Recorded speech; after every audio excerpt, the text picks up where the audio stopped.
Hello eaters! Welcome back to my YouTube channel. Welcome to Princess Kitchen page. Please like and subscribe to my YouTube channel and don't forget to follow my page at Princess Kitchen page. For today's vlog,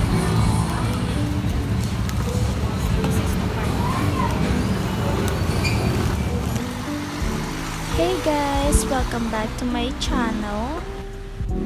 For today's vlog, please come and join me in what I eat in Korean convenience store. These are the food that I crave for at 12 midnight.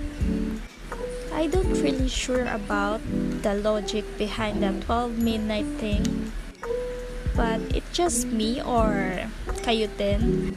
Sobrang dami nating cravings during 12 midnight.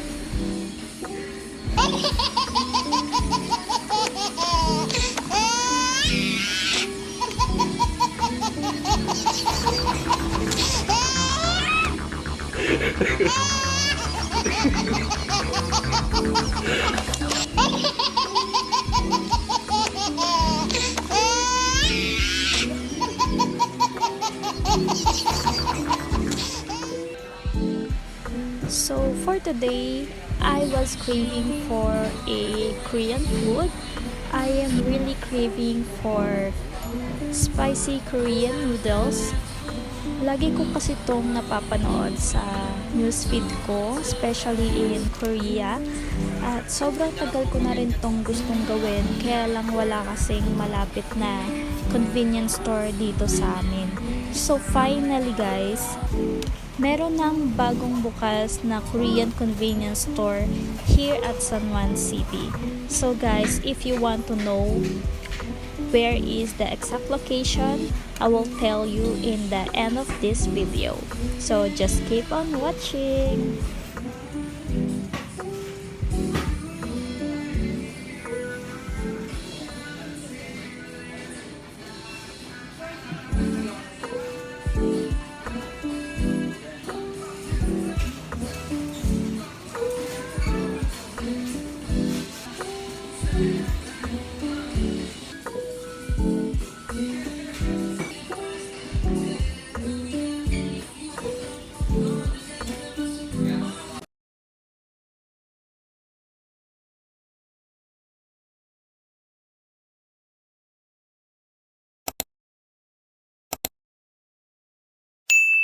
Hi guys, it's me Princess. Welcome back to my YouTube channel. Welcome to Princess Kitchen page. Please like and subscribe to my YouTube channel and don't forget to follow my page at Princess Kitchen page. Hi guys, I'm here at San Juan and Domingo. For today's video, I am craving for Korean food. So, good thing that meron ng Korean convenience store here at San Juan City. Kasi mostly, available lang siya sa Quezon City. Yeah, so good thing that meron na dito. Hindi na ako lalayo guys. It's been a long time since I want to try this. So finally, ngayon magagawa na natin siya. Let's go.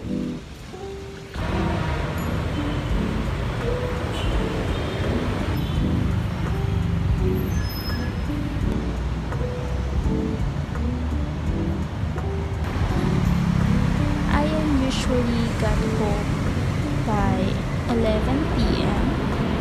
Most of the time, lagi akong late na nakakauwi galing trabaho. Kaya naman, sobrang dami kong cravings kapag madaling araw. Then, lalo na kapag sasabayan mo pa ng pag-i-scroll sa social media, marami kang bagay na makikita na talagang magke-crave ka. Dito kasi sa area kung saan ako nakatira, kapag late na mga 8 p.m. wala ka na lang mabibilan ang pagkain. So, either mag-i-stock ka or magluluto ka. Kaya kung may mga cravings ka, talagang imposible mo siyang magawa. Ngayon nga, nag-crave ako sa Korean noodles.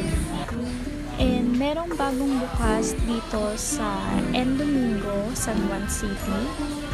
Sa may Efroman, tapat lang din naman siya ng Pure Gold Agora. So, madali nyo lang siyang mahahanap. Good Korean Mart nga pala yung pangalan ng store.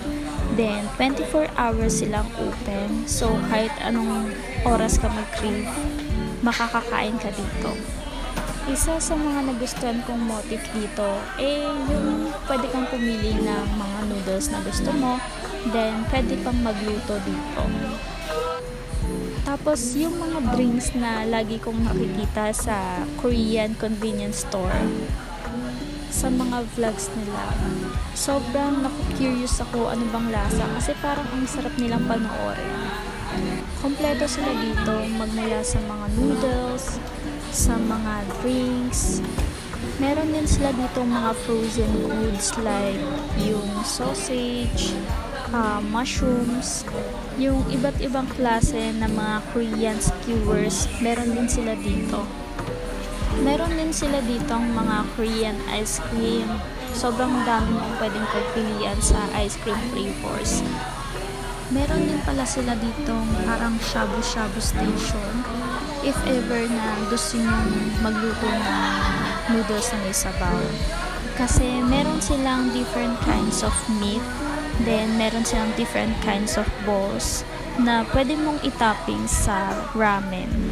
Kaya guys, kung gusto nyo mag-explore kagaya ko, pwede nyo tong bisitahin. Sobrang kumpleto dito guys. Ayun guys, ang daming noodles na pwede nyo magpili. So, alam nyo ba guys na isa to sa dream kong puntahan. Yung mga Korean convenience store. So, especially Korea and Japan.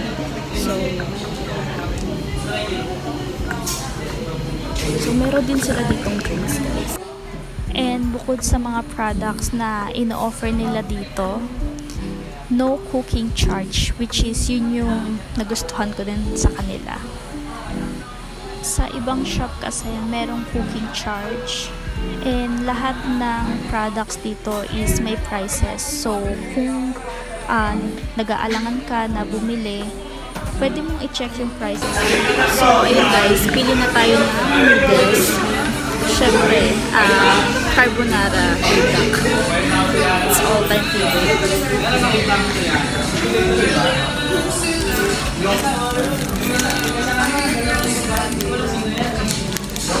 This is the carbonara duck. Then, kuha tayo ng coffee. Isa pa sa mga reason kung bakit hindi ko pa tinatry or hindi pa ako dumadayo sa ibang convenience store. Akala ko kasi guys, medyo expensive kumain sa mga ganito. Pero guys, sobrang affordable din yung price.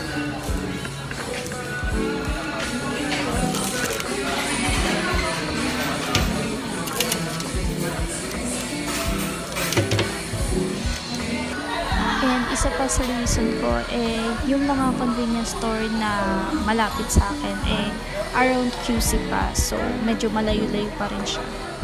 Bukod pa doon, naghahanap din ako ng kasama. Walang available. Alam nyo naman, adulting stage. So, lahat kami busy.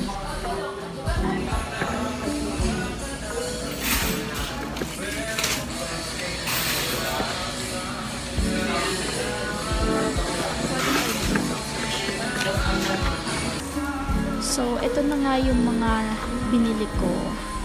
At guys, kung ang concern nyo naman hindi kayo marunong gumamit ng mga cooking appliances nila dito, don't worry guys, dahil meron namang mag-a-assist sa inyo kapag magluluto na kayo.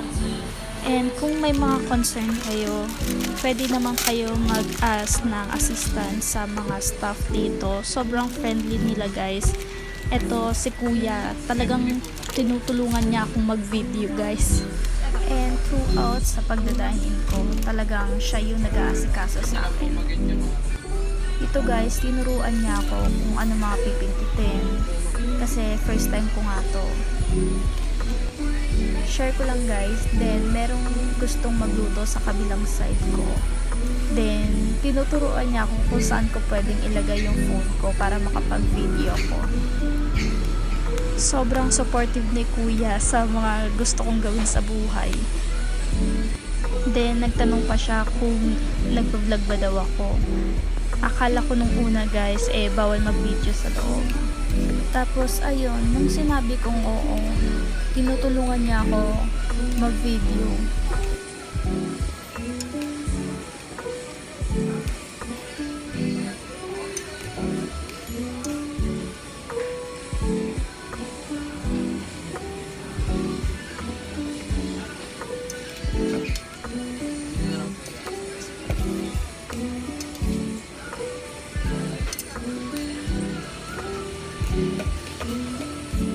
Oo nga pala guys, yung lutuan nito is automatic naman siya. So pag pinindot mo yung water dyan, may timer naman siya, 2 minutes.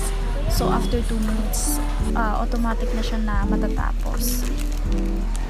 So here's my order. I just got a samyang buldak carbonara, Korean Vienna sausage, and I also got a mandu.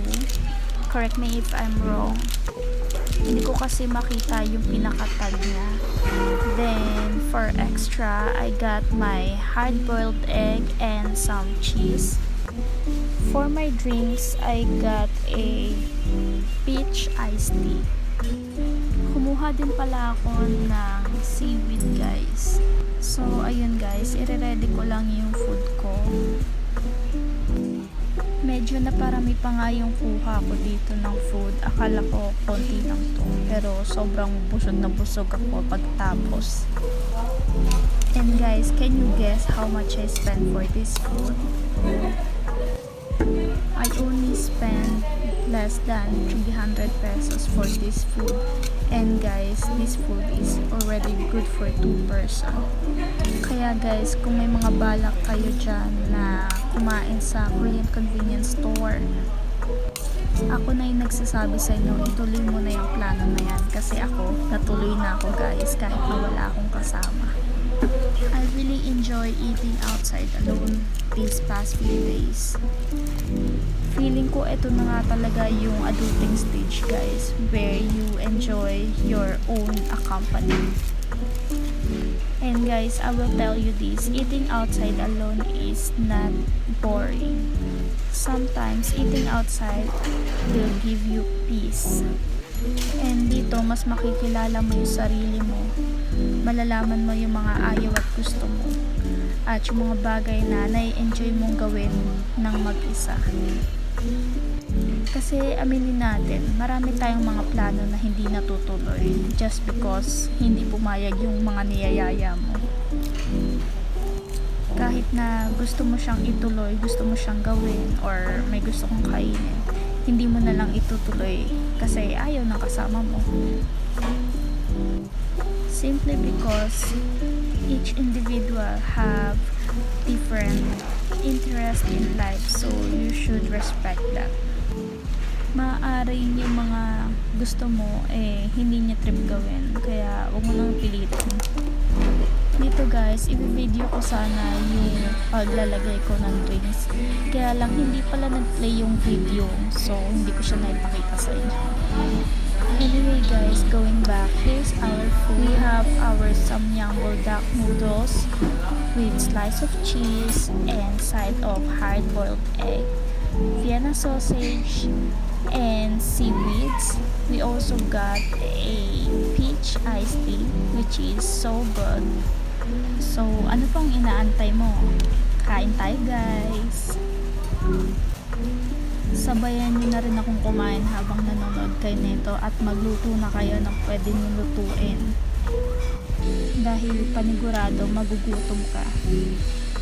Lalo na kung mapapanood mo to ng alas 12 ng madaling araw. Magagaya ka sa akin.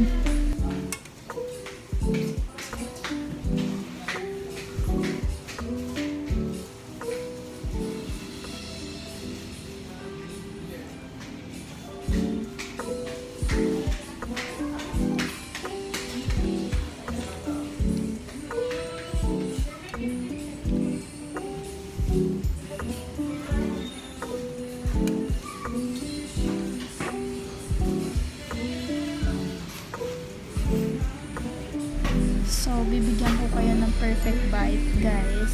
Seaweed, samyang, then let's move. Then, let's dig in. Tapos sabayan mo pa yan ng kagat sa Vienna sausage, tapos hard-boiled egg. Hay nako guys, solve talaga ang midnight snacks. Nagtali na nga ako ng buhok dito dahil alam kong mapapalaban ako sa kainan.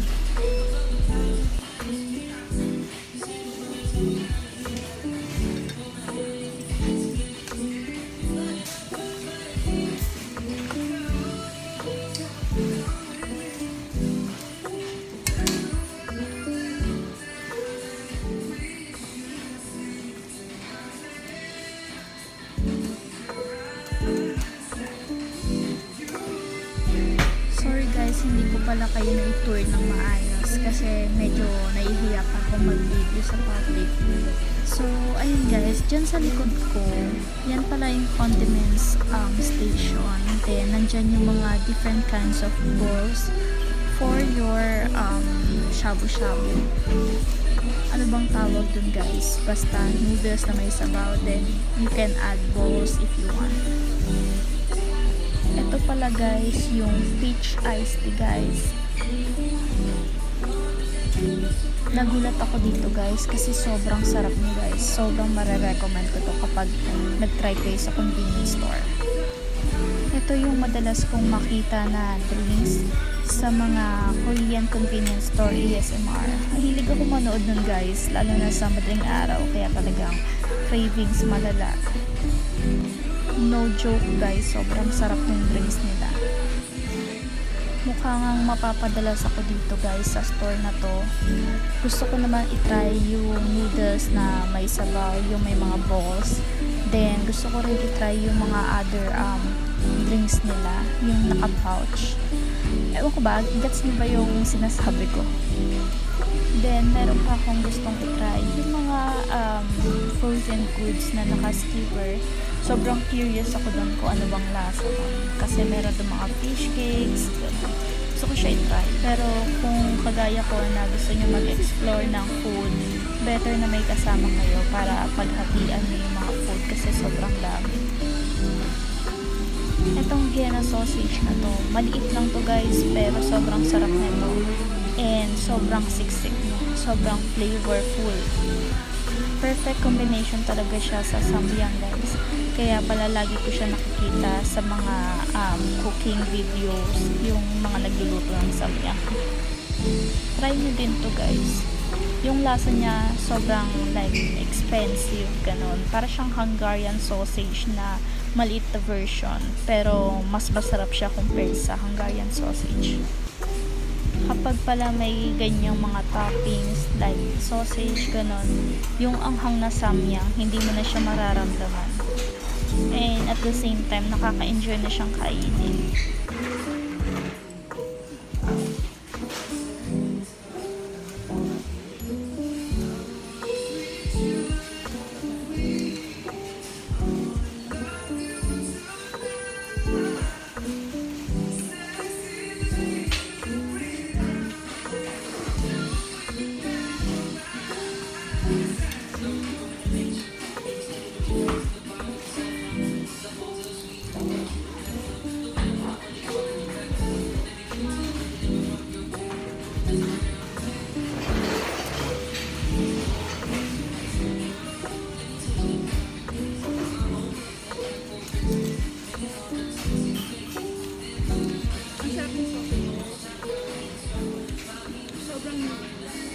Sobrang sexy. Perfect combination siya with the carbonara.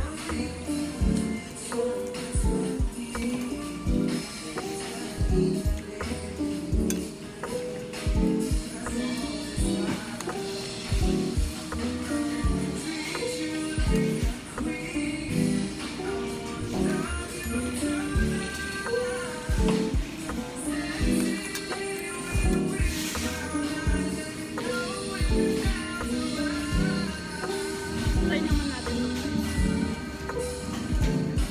Try siyang mango. Try natin. Lagi ko ito nakikita sa FYP. Better siguro to if may soy sauce and chili garlic sauce. But let's see.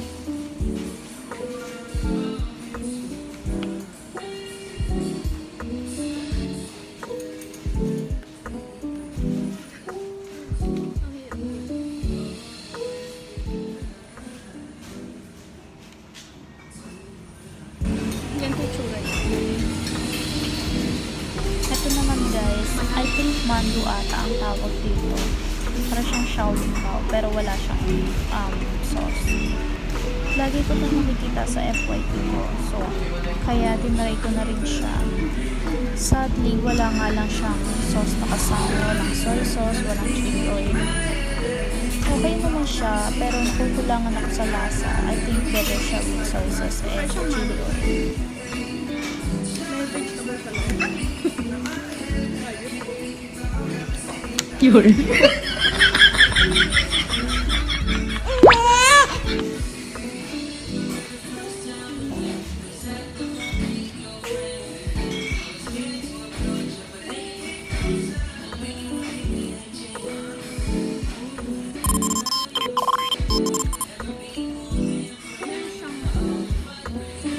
Glass noodles. I don't know whether it's pork or chicken. Probably it's chicken. Then meron spring onions. Sarap din sa balat. Pero mas pepper ko yung soy sauce. Guys, sobrang sarap din ito. Peach flavor na iced tea. So, kung magagawin kayo sa mga Korean store, you should try this drink. So good.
Ito yung itsura ng mando, guys. This is just a steam. Para siyang xiaolongbao. For me, medyo nakukulangan ako sa lasa niya.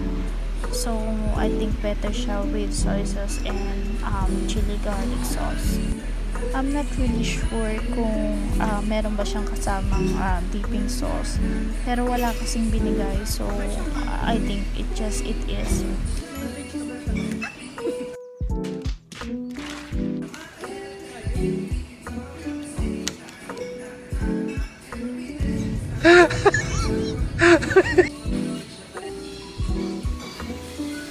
Struggle is real nga sa pagkain ng mando na to kasi madulas yung chopsticks.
One eternity later. A few moments later. Malapit na ako matapos kumain na. Overall, sobrang enjoy ko naman yung food ko. Talagang craving satisfied. And kung ang tanong nyo kung uulitin ko pa, yes, uulitin ko pa. Pero ibang version na. Maybe yung noodles nga na may sabaw. Like a shabu-shabu style.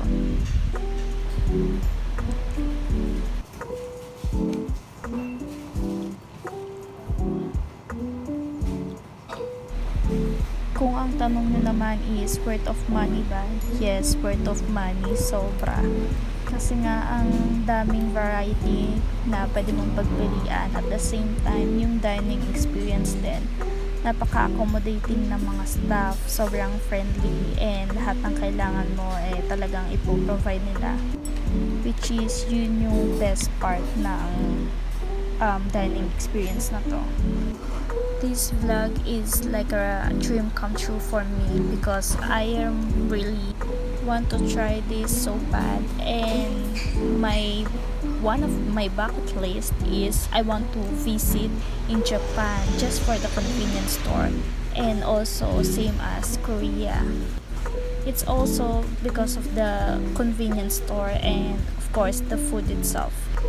Pero dahil hindi pa natin afford na mag-travel, so let's just enjoy first the beauty of the Philippines, of course.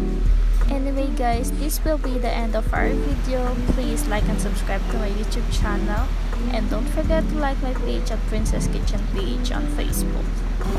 If you have questions or suggestions, just leave in comment section below. Thank you so much for watching, and see you in my next vlog. Bye!